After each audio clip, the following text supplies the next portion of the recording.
नमस्कार दोस्तों, मैं राजकुमार मौर्य प्रखर इंडिया यूट्यूब मंच पे आपका स्वागत है।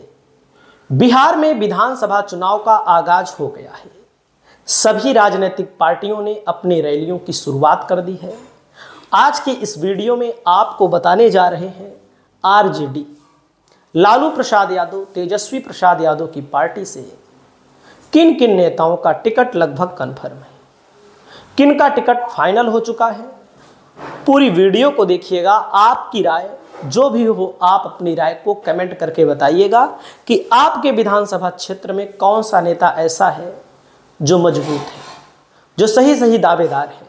क्योंकि बहुत सारी जगहों पर शीर्ष नेतृत्व के पास कुछ चीज़ें ऐसी पहुंच जाती हैं जो कहीं ना कहीं धरातल की नहीं होती हैं, कुछ बनावटी होती हैं। तो दोस्तों, आरजेडी से 2020 में चुनाव लड़ चुके सरायरंजन सीट से अरविंद कुमार सहनी हार गए थे, 3-4 हजार वोटों से हार गए थे। इनका टिकट कन्फर्म हो चुका है। इनको आरजेडी से चुनाव लड़ाना कन्फर्म है। दोस्तों, सरायरंजन ये विधानसभा सीट है। उसके बाद दोस्तों, मैं आपको बताना चाहता हूँ अगली सीट है कुमार सर्वजीत के लिए एक टिकट कन्फर्म है। लोकसभा का चुनाव लड़े थे, हार गए थे। वर्तमान में आरजेडी के विधायक हैं। इनको भी आरजेडी ने आश्वस्त कर दिया है कि आपको चुनाव लड़ाएंगे और आप जाइए मैदान में तैयारी करिए। दोस्तों, वहीं पर तीसरी बार चुनाव लड़ेंगी। पिछली बार विधानसभा का चुनाव हारी थी 20 में, 2024 में लोकसभा का हार गई। मतलब कि भाग्य में नहीं रहा, किस्मत में नहीं रहा। सांसद बनना, विधायक बनना। विधायक लगभग 1500 वोटों के अंतर से हारी थी 2020 में। सांसदी का चुनाव 29-30 हजार वोटों के अंतर से हारी थी। तो दोस्तों, इनका भी टिकट ऋतु जायसवाल जी का कन्फर्म है।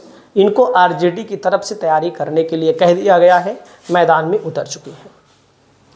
वहीं पर दोस्तों, ललित यादव हैं, आरजेडी के धुरंधर नेता हैं। आरजेडी की तरफ से, तेजस्वी यादव की तरफ से इनको भी इशारा कर दिया गया है कि जाइए तैयारी करिए, हम आपको चुनाव लड़वाएंगे। दोस्तों, अगला नाम आता है वहीं पर तारापुर विधानसभा क्षेत्र से दिव्या प्रकाश का। दोस्तों, 2020 में चुनाव लड़ी थी, हार गई थी दिव्या प्रकाश। और जनता दल यूनाइटेड यहाँ पर उपचुनाव हुआ था। यहाँ पर जनता दल यूनाइटेड सत्ता में रहते हुए 3852 वोटों से जीती। राष्ट्रीय जनता दल की मजबूत सीट है। और अगर आप यहाँ पर देखेंगे तारापुर में, तो 7225 वोटों से यहाँ पर दिव्य प्रकाश चुनाव हार गई थी। देख सकते हैं 57,000 मिला था इनको और मेवालाल चौधरी को 64,000 वोट मिला था। तो इनका भी टिकट कन्फर्म हो चुका है। अगला नाम आता है दोस्तों अर्जुन राय, पूर्व सांसद सीतामढ़ी के हैं। इनको भी आरजेडी 2025 में विधानसभा चुनाव लड़ाएगी। लोकसभा चुनाव भी लड़ाई थी, हालांकि लोकसभा चुनाव हार गए थे। लेकिन जहां से हारे थे पहले, वहां जैसे 2014 में, 2019 में बीजेपी भयंकर वोटों से चुनाव जीता करती थी, लेकिन हार गए। अगले नाम की चर्चा हो रही है, लेकिन हमको नहीं लगता है, मैं बार बार कहता हूं, देखो सच्चाई की ओर। कुशवाहा, सीमा कुशवाहा है, सोशल मीडिया पर छाई रहती हैं, दावेदारी कर रही हैं, लेकिन कहीं ना कहीं स्टार प्रचारक वगैरह बनाया जा सकता है। इनको चुनाव आरजेडी नहीं लड़ाएगी। अगला नाम आता है दोस्तों बीमा भारती का। बीमा भारती वही नेता हैं जिन्होंने आरजेडी से चुनाव लड़ा था लोकसभा का पूर्णिया से, और चुनाव हार गई और बहुत बुरी तरह से हार गई। और पहले जेडीयू की नेता थी, 4-5 बार की विधायक हैं। तो इनको आरजेडी की तरफ से टिकट पक्का दिया जाएगा, 100% दिया जाएगा। अगला नाम आता है दोस्तों श्रवण कुमार, राजद प्रत्याशी थे लोकसभा के। इनको भी आरजेडी ने कह दिया है कि जाइए तैयारी करिए, मजबूती से चुनाव लड़ाना है, चुनाव लड़ना है। तो इनका भी टिकट लगभग कन्फर्म माना जा रहा है। रोहिणी आचार्य हैं दोस्तों, लालू यादव की पुत्री हैं। लोकसभा सारण से चुनाव लड़ी थी, चुनाव जीतते जीतते हार गई। क्यों हार गई? क्योंकि इनकी पार्टी के बहुत सारे लोगों ने खुद ही इनके खिलाफ मोर्चा खोला, अंदर ही अंदर पार्टी को कमज़ोर करने का काम किया। तो इनको भी आरजेडी की तरफ से चुनाव लड़ना पक्का है। अगला नाम आता है दोस्तों दीपक यादव हैं, पहले भाजपा में थे। लोकसभा चुनाव से पहले ही इन्होंने छोड़ दिया भारतीय जनता पार्टी, अब आरजेडी में फिर आ गए हैं। इनका टिकट लगभग कन्फर्म है, इनको भी आरजेडी चुनाव लड़ाएगी। अगला नाम आता है दोस्तों रेखा पासवान का। रेखा पासवान आरजेडी की विधायक हैं, धुरंधर विधायक हैं, दमदार विधायक हैं। इनको टिकट मिलना जरूरी भी है और इनको टिकट मिलेगा भी। अगला नाम आता है दोस्तों सारिका पासवान है। सारिका पासवान राजद की प्रवक्ता हैं, इनके नाम की भी चर्चा है, धाकड़ प्रवक्ता हैं। इनको भी टिकट मिल सकता है, मिलने की संभावना है। लाल बिहारी चौधरी हैं, आरजेडी के नेता हैं और जब नीतीश कुमार मुख्यमंत्री थे आरजेडी के साथ तो विधानसभा में अध्यक्ष की भूमिका निभा रहे थे। लोकसभा का चुनाव लड़े थे, सिवान से चुनाव हार गए, लेकिन इनको आरजेडी विधानसभा का चुनाव लड़ाएगी। अगला नाम है दोस्तों पिंकी भारती का नाम आ रहा है, पिंकी भारती का नाम आ रहा है। आरजेडी की प्रवक्ता हैं, मजबूत हैं, इनको भी चुनाव लड़ाया जा सकता है। वहीं पर दोस्तों अगला नाम आता है वैशाली से मुन्ना शुक्ला को टिकट मिल सकता है 2025 के विधानसभा चुनाव के लिए और बड़ा नाम है मुन्ना शुक्ला, बाहुबली है, बड़ा नाम है, इनको टिकट मिल सकता है।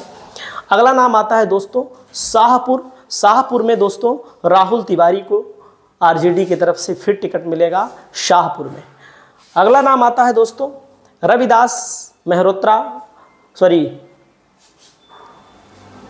अर्चना रविदास लोकसभा का चुनाव लड़ी थी, जमुई से चुनाव हार गई थी, लेकिन 2025 के इस विधानसभा चुनाव में एक बार फिर इनको आरजेडी मौका दे सकती है, क्योंकि सिंपैथी भी रहेगी, चलो लोकसभा भाई हार गई और अच्छा चुनाव लोकसभा में इन लोगों ने लड़ा था। जैसे लाख 2-2 लाख 3-3 लाख के अंतर वाली सीटों पर जो 50,000 40,000 से हारा है, कहीं ना कहीं